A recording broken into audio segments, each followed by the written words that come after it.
give tithes. Dapat kang magbigay ng ikapo, hallelujah mga kapatid. Bakit? No? Upang iwasan ang sumpa. Ano po? Bakit kailangan tayong magbigay ng ikapo? Para maiwasan ang sumpa. Kini na hindi mo hatag ikapo, mga kapatid. Ano raw? Na ay sumpa. Praise the Lord. Tandaan natin mga kapatid ha, kung hindi pala tayo magbigay ng ikapo, under tayo sa sumpa. Basahin po natin. Malakias, Kapitulo 3, versikulo 8, padung 9. Basahin po natin mga kapatid. Amen. Praise the Lord. Malakias 3:11, Pastor. 8, padung 9.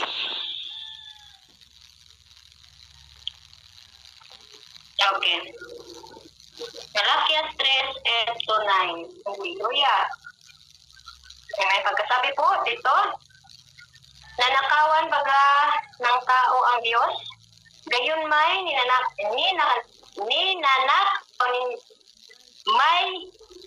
ninanakaw ninyo ako, ngunit inyong sinasabi, sa ano ka namin ninakawan?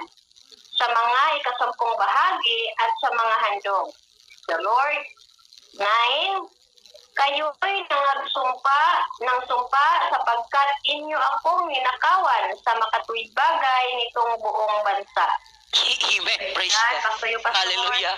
Amen. Salamat sa pagbasa. Ano po mga kapatid? Hallelujah. Ano po mga kapatid ang di mo hatag ikapo, mga kawatan?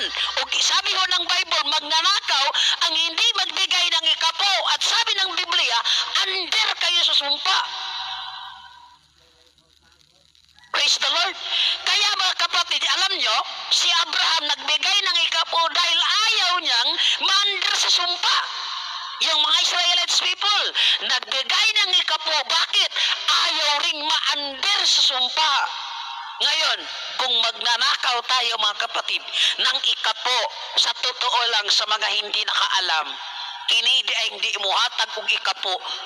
Ingon ang Biblia, kawatan ikaduha na ilalom sa sumpa, mga kapatid. Praise God, hallelujah. Di ba mga kapatid, sa bawat isa sa atin, no? Under tayo sa sumpa. Kawawa pala itong mga taong hindi nagbibigay ng ikapo, mga kapatid. Amen? Itong mga allergy sa ikapo, alam nyo, yung mga allergy sa ikapo, mga kapatid, alam nyo kung bakit allergy sila? Bakit? Hallelujah. Kasi nga magnanakaw eh. Pangalawa, hindi nila alam, sila pala mga kapatid, under sa sumpa. Bakit? Ayaw magbigay ng ikapo. Praise the Lord. I hope mga kapatid, no, hallelujah, mayroon tayong naiintindihan. Hallelujah. Praise God, no? Kaya, kung magbigay ka ng ikapo, hindi ka nakanakaw. Praise God, hallelujah, no? Hindi ka nagnakaw, mga kapatid. Praise God. Pero kung ayaw mong magbigay ng ikapo, kawawa, mga kapatid, hallelujah. Amen?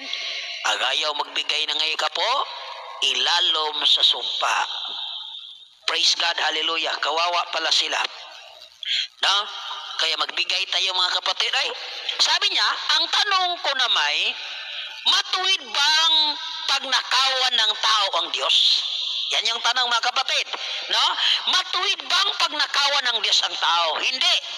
Ngunit pinagnanakawan ninyo ako, sabi nila. Hallelujah. Yan yung malaking katanungan. Matuwid bang pagnakawan natin ang Diyos? Sabi ko nila, hindi. Ngunit pinagnakawan ninyo ako, sabi ng Diyos, mga kapatid. Sa paanong paraan? Yan yung tanong nila, mga kapatid. Panginoon, hindi man kami nagnakaw sa iyo. Di ba, mga kapatid, Loya? Di ba yung malaking katanungan?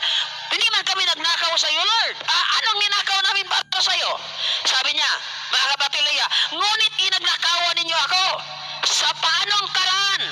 Sa mga ikasampung bahagi at mga handog. Praise God. Apil di ay ning offering. Handog, mga kapatid eh. Di ba? Ang ikasampung bahagi at ang mga offering. Sometimes ninanakawan natin ang Diyos. Hallelujah.